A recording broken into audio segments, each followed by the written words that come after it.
आप एक साधारण गृहस्थ हैं। साधारण गृहस्थ से मतलब जो भागवत की परिभाषा में असाधारण कौन है? जो साधु हैं, संत हैं, सन्यासी हैं, महात्मा हैं, ब्रह्मचारी हैं, ये सब असाधारण श्रेणी के लोग हैं। आप जो हैं साधारण श्रेणी में आते हैं। तो साधारण श्रेणी के लोगों को जीवन भर बिना रोग के जीवन बिताना, बिना डॉक्टर की मदद के अपनी जिंदगी को चलाना, बिना विशेषज्ञ की मदद के अपने जीवन को चलाना, उसके लिए उन्होंने जो कुछ कहा वो मैंने पिछले 7 दिन में अलग अलग समय पर आपको बताया। एक वेग के बारे में उन्होंने कहा है जिसको रोकने की कोशिश कभी ना करें। जम्हाई आना, जम्हाई समझते?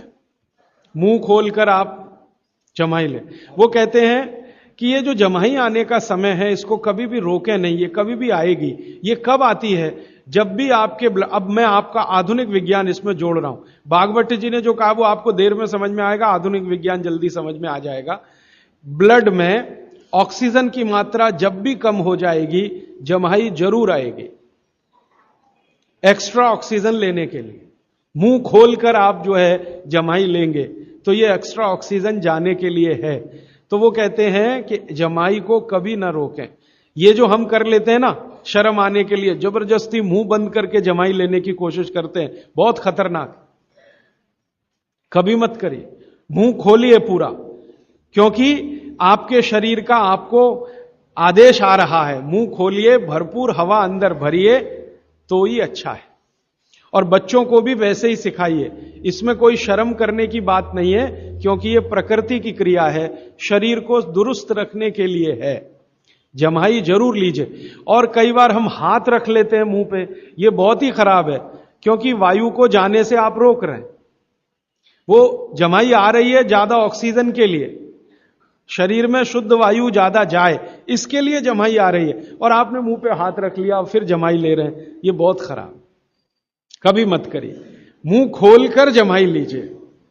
हां, फिर एक बात वो ये कह रहे हैं, यहां पर जैन दर्शन की बात बहुत गहराई से समझ। एक जगह कहते हैं कि आपसे ज्यादा ज्ञानी और आपसे ज्यादा तपस्वी लोगों के नजदीक बैठे हैं तो दूर जाकर जम्हाई लीजिए। माने इसको मैं ऐसे समझाऊं, किसी महाराज साहब के पास बैठे हैं जो दोनों ही स्थिति में आपसे ज्यादा तपस्वी भी हैं और ज्ञानी भी हैं, तो उनके पास बैठ के जम्हाई कभी मत लीजिए। आप उठ जाइए, कहीं दूर कोने में चले जाइए। हैं? हां, लेकिन वेग बंद हो तो उसके लिए फिर दूसरा है, वो मजबूरी का है कि जेब से रूमाल निकालिए, कोशिश करिए, क्योंकि आपकी जम्हाई उनको तकलीफ करने वाली है।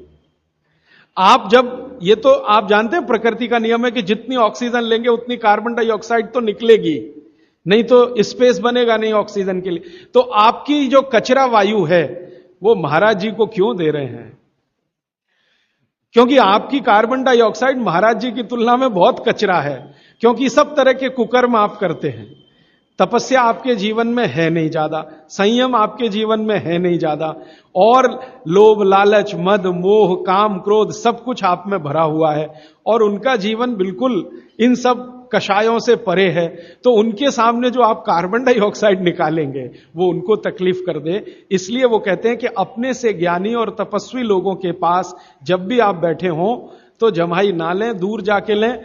और कुछ मजबूरी हो जाए तो ये मैं जोड़ रहा हूं, भागवत जी ने नहीं कहा कि आप मुंह पे रूमाल तो कम से कम रख लें। हाथ रख के जम्हाई महाराज जी के सामने ही लें, ऐसा कहो। बाकी जीवन में लेने की आपको जरूरत नहीं। अब एक और वेग है जिसको कभी ना रोके, नहीं तो बहुत तकलीफ आएगी। मूत्र का वेग। मूत्र वेग कभी भी रोकने की कोशिश ना करें। जब भी आपको ऐसा लग रहा है कि मूत्र आना ही चाहिए या शरीर सिग्नल दे रहा, तुरंत उस वेग को निकालिए।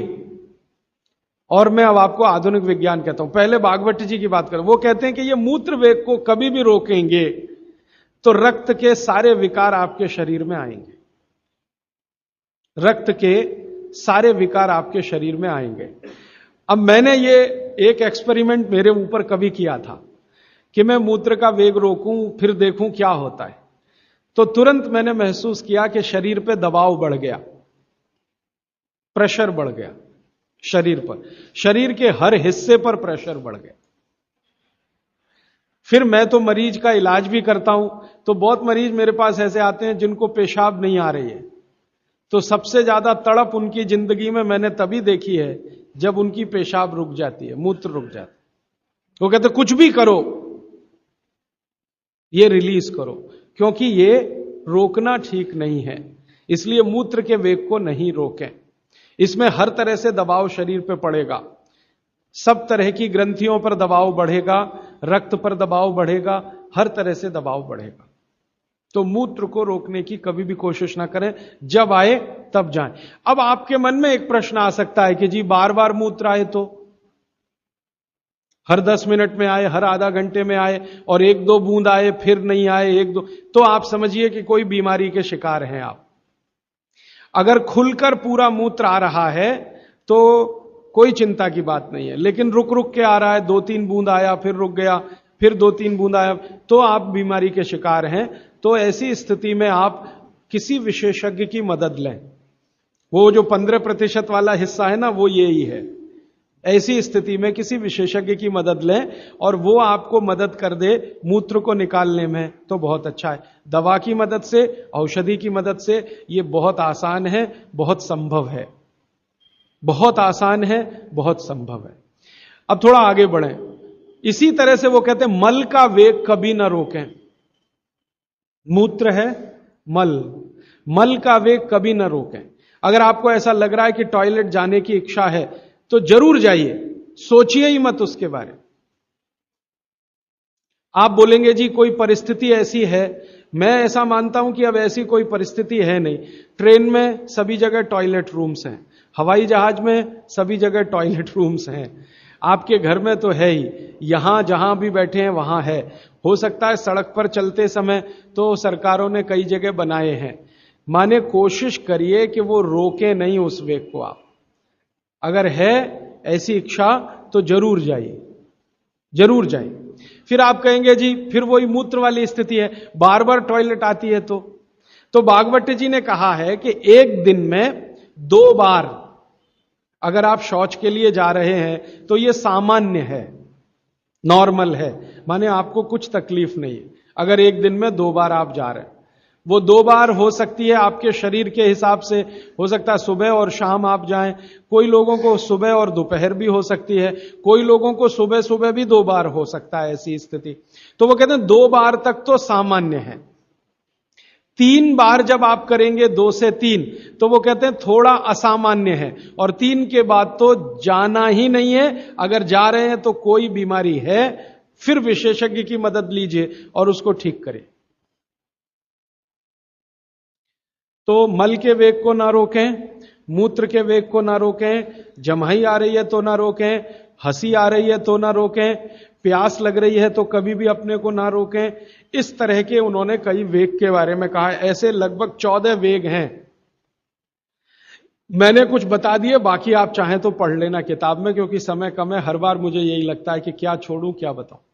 थोड़ा इससे आगे बढ़ें तो आपके जीवन के बारे में वो ये कह रहे हैं कि ये एक वेग ऐसा है जिसके बारे में साधु संत और महंत, साधु संत महंत तपस्वी तेजस्वी, ये लोग ही हैं जो उस वेग को रोक सकते हैं, बाकी के लिए नहीं है। वो जो साधु हैं, संत हैं, महंत हैं, उनके लिए यह है कि वीर के वेग को रोकें, और गृहस्थी जीवन चलाने वालों के लिए है कि वो कभी भी ना रोकें। इस पर भागवत जी ने बहुत लंबी व्याख्या की है। साधु संत महंत महाराज साहब ब्रह्मचारी तेजस्वी तपस्वी, इस तरह के लोगों के लिए उन्होंने निर्देश किया है कि वो जरूर अपने वीर के वेग को रोकें, और अगर नहीं रोक पाते हैं तो उनकी साधुता, उनकी सन्यासी होने की बात वो कमजोर पड़ती है। और आप जैसे लोग जो गृहस्थी का जीवन जी रहे हैं, उनके लिए वीर के वेग को रोकना बहुत ही खतरनाक है। माने इसको उन्होंने काम वेग करके कहा है। काम वेग गृहस्थ लोगों को कभी रोकना नहीं चाहिए, और साधु संतों को हमेशा तपस्या करके उस पर कंट्रोल करने के लिए ही प्रयास करना चाहिए। तो साधु संतों का जो जीवन है वो पूरा जीवन शायद इसी में चला जाए तो भी वो कहते हैं कि निरर्थक नहीं है। अब क्यों उनको नहीं करना चाहिए, क्यों आपको करना चाहिए, ये विश्लेषण में जाऊंगा तो देर ज्यादा हो जाएगी। आपको संकेत रूप में मैं आपसे कह रहा हूं कि वीर्य का वेग, काम का वेग, वो कहते हैं सबसे खराब वेग है जो रोका तो आपके लिए। और साधु संत महंतों के लिए कहते हैं कि अगर उन्होंने नहीं रोका तो उनके लिए सबसे ज्यादा खराब। तो उनका प्रयास पूरे जीवन भर ऐसा होना चाहिए जो उसको रोक। अब उस प्रयास में ही उनकी दिनचर्या, उनकी ऋतुचर्या और उनकी आहारचर्या शामिल है।